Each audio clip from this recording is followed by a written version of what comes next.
अस्सलाम वालेकुम। उम्मीद है आप सब खैरियत से होंगे। आज हम बात करेंगे सनी डी कैप्सूल के बारे में। इसके यूजेस जानेंगे, ये कैप्सूल किस पर्पस के लिए यूज़ किया जा सकता है, इस कैप्सूल के साइड इफ़ेक्ट क्या हो सकते हैं और इस कैप्सूल की डोज़ कितनी यूज़ करनी चाहिए। तो चलते हैं वीडियो की तरफ। तो जानते हैं कैप्सूल की कंपोजिशन। तो ये कैप्सूल जो सनी डी है, ये 2 लाख IU में अवेलेबल होता है। और इसके बाद इसकी इंडिकेशंस पे चलते हैं, कैप्सूल के यूजेस क्या हो सकते हैं। तो ये कैप्सूल विटामिन D3 डेफिशिएंसी के लिए यूज़ किया जा सकता है। मीन्स जिन पेशेंट में विटामिन डी की डेफिशिएंसी हो, उनको यूज़ करवाया जा सकता है। इसके एजिंग अडल्ट की बात करें तो उनकी बोन्स जो होती हैं ब्रिटल थिन बोन्स होती हैं, इसलिए उनका जो है फ्रैक्चर होने का चांस ज़्यादा हो जाता है। इसलिए उनको भी ये विटामिन डी का कैप्सूल यूज़ करवाया जा सकता है। इससे उनकी कैल्शियम और विटामिन डी की कमी जो है वो पूरी हो जाएगी।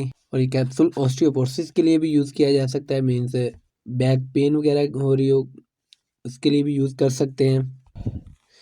मस्कुलर पेन के लिए भी ये कैप्सूल यूज़ किया जा सकता है। मस्कुलर वीकनेस के लिए यूज़ किया जा सकता है। नी वगैरह में पेन का होना, इसके लिए भी यूज़ किया जा सकता है। इसके बाद हम बात करते हैं, ये कैप्सूल कैंसर के पेशेंट्स के लिए भी यूज़ किया जा सकता है। मीन कैंसर की कुछ टाइप्स हैं, उन पेशेंट जिन पेशेंट में ये कैंसर की जो है टाइप्स होती हैं, उनको भी यूज़ करवाया जा सकता है।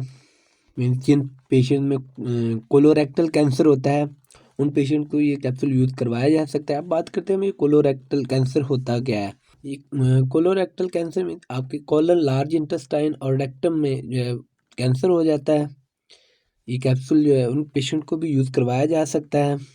उसके बाद हम बात करते हैं, ये पेशेंट में लंग्स कैंसर हो जाता है, उनको भी ये यूज़ करवाया जा सकता है। मीन्स लंग्स में जो है अब नॉर्मल ग्रोथ हो जाती है, अनकंट्रोल्ड वेज में जो है लंग्स में जो है सेल्स की ग्रोथ हो जाती है, इसलिए लंग्स में जो कैंसर होना शुरू हो जाता है। इसलिए ये कैप्सूल उन पेशेंट को भी यूज़ करवाया जा सकता है। उसके बाद हम बात करते हैं प्रोस्टेट कैंसर के बारे में। ये जिन पेशेंट को प्रोस्टेट कैंसर हो, उन पेशेंट्स को भी ये कैप्सूल यूज़ करवाया जा सकता है। इसके बाद हम बात करते हैं ब्रेस्ट कैंसर के बारे में। जिन पेशेंट में ब्रेस्ट कैंसर हो जाए, ये जो विटामिन डी का कैप्सूल है आप यूज़ करवा सकते हैं उनको। ओवरियन कैंसर हो जाए, ओवरी में जो है कैंसर हो जाए किसी भी तरह का, उन पेशेंट को भी यूज़ करवा सकते हैं।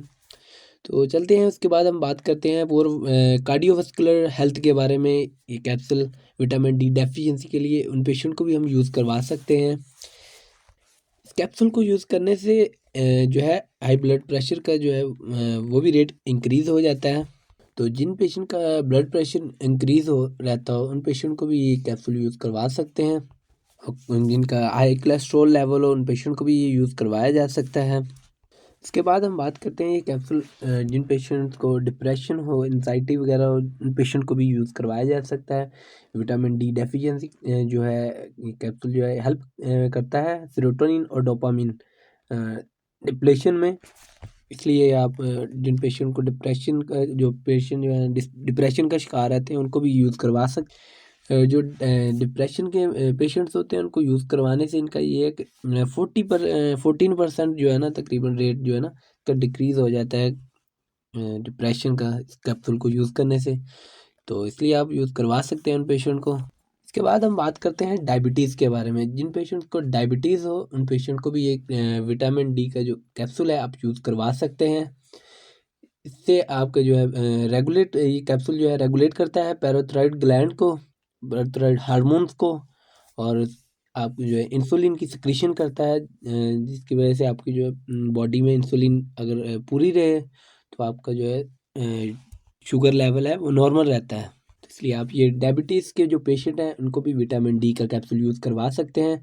और ये मेंटेन करता है बीटा सेल्स को भी। उसके बाद हम बात करते हैं ब्रेस्ट फीडिंग के बारे में और प्रेगनेंसी के बारे में। ये कैप्सूल आप यूज़ करवा सकते हैं during pregnancy and breast feeding as a vitamin D deficiency. इसके बाद हम बात करते हैं डोजेज के बारे में। इस कैप्सूल की डोज कितनी यूज़ करनी चाहिए।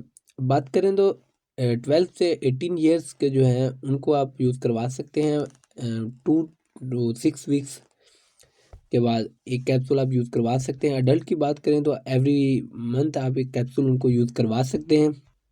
के बाद हम बात करते हैं इस कैप्सूल के साइड इफ़ेक्ट के बारे में।